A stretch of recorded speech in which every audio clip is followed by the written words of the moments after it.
تو خان صاحب نے سیدھی سیدھی باتیں کی ہیں. اب اس کے اوپر اگر میں انالیسس کروں تو اس میں 2-3 چیزیں. پہلی چیز تو پھر وہی ہے کہ عمران خان ڈٹا ہوا ہے, کھڑا ہوا ہے, وہ وہیں پر کھڑا ہوا ہے جہاں وہ 2 سال پہلے کھڑا تھا, اور جو کچھ بھی اس کے ساتھ ہوا ہے اس نے اسے مزید مضبوط ہی کیا ہے, کمزور نہیں کیا. یہ بات درست ہے کہ ان کے ساتھ جتنا کچھ کیا جا سکتا تھا وہ کیا گیا ہے, لیکن کیا اس کا مطلوبہ رزلٹ نکلا؟ وہ نہیں نکلا. وہ پہلے سے زیادہ مستحکم ہوئے, پہلے سے زیادہ مضبوط ہوئے, اور اب اس بات میں ان کی مخالفین بھی کوئی دوسری رائے نہیں رکھتے کہ وہ ایک مضبوط اعصاب کے مالک شخص ہیں جن کا ایمان بڑا پختہ ہے, اور یہی وجہ ہے کہ وہ ابھی تک بھی ڈگمگائے نہیں ہیں. پورے حوصلے کے ساتھ وہ کھڑے ہوئے ہیں جیل میں اور ڈٹے ہوئے ہیں, اور اپنے موقف سے 1 انچ بھی پیچھے نہیں ہٹ رہے.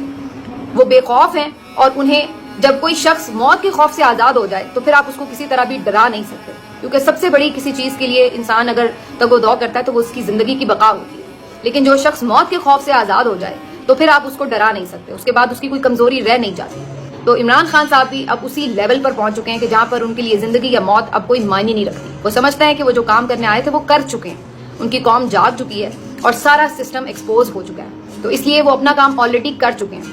لیکن اسی وجہ سے وہ یہ سمجھتے ہیں کہ اب ان کو اگر مار بھی دیا جائے تو وہ سمجھتے ہیں کہ ڈیل کرنے سے بہتر یہ ہے کہ غلامی کی زندگی سہنے سے بہتر یہ ہے کہ انسان مر جائے. کم از کم وہ تاریخ میں امر ہو جائے گا کہ اس نے غلامی قبول نہیں کی. تو ایسے شخص کو آپ خوفزدہ نہیں کر سکتے, ایسے شخص کو آپ کسی ڈیل پر مجبور نہیں کر سکتے. تو عمران خان صاحب کے آج کے آرٹیکل کے بعد, ویسے تو پہلے بھی یہ بات بڑی واضح تھی, اور آج کے آرٹیکل کے بعد یہ بات اور واضح ہو گئی ہے کہ عمران خان صاحب اسٹیبلشمنٹ سے, ان تمام جماعتوں سے کسی قسم کی کوئی ڈیل نہیں کریں گے. یہ بات انہوں نے آج اپنے رہنماؤں سے بھی گفتگو کرتے ہوئے کہی ہے کہ میں نے کیا ڈیل کرنا ہے, میں نے اپنے لیے تو کچھ مانگنا ہی نہیں ہے, نہ مجھے اس بات میں کسی سے کوئی رعایت چاہیے کہ میرے مقدمات ختم کر دو یا مجھے رہا کر دو. وہ تو میں عدالتوں میں میرٹ کے اوپر انشاءاللہ جیتوں گا, کیونکہ یہ بے بس اور بالکل بے بنیاد اور بوگس قسم کے مقدمات ہیں. اور دوسرا وہ یہ کہتے ہیں کہ اپنے لحاظ سے مجھے کوئی رہائی کی کوئی خواہش اور جلدی نہیں ہے. البتہ انہوں نے آج اپنے رہنماؤں کو یہ بات ضرور بار بار زور دے کر کہی ہے کہ جو خواتین جیلوں میں قید ہیں ان کی رہائی کے لیے بھرپور اقدامات کیے جائے, اس میں کسی قسم کی کوئی کوتاہی نہ کی جائے اور نہ ہی کوئی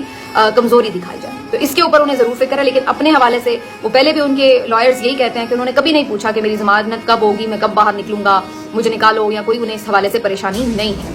تو یہ جو ڈیل کی جتنی بھی بازگشت تھی اس کو تو عمران خان صاحب نے کر دیا دفن. اور آج کی گفتگو سے آپ اندازہ لگا لیں کہ کوئی ڈیل وہ کرنے کے موڈ میں نہیں ہے, نہ وہ کوئی سمجھوتا کرنے کے موڈ میں ہے. اور جتنے لوگ ایک کسی بھی رہنما کی بات کو بڑھا چڑھا کر اس طرح بیان کرتے ہیں کہ جی سارے لیڈرز ایک جیسے ہیں اور سب جو ہے وہ اسٹیبلشمنٹ کے پاؤں پڑنا چاہتے ہیں, سب جوتے پالش کرنا چاہتے ہیں, تو ان کو آج اچھی طرح سے یہ فرق سمجھ لینا چاہیے کہ وہ لیڈر جو جیل میں موجود ہے, وہ نام لے لے کر اگر تنقید کر رہا ہے تو آپ اس سے کیسے یہ ایکسپیکٹ کر سکتے ہیں کہ وہ کوئی ڈیل کرنے کے لیے یہ کر رہا ہے, کیونکہ اس کو بھی پتا ہے کہ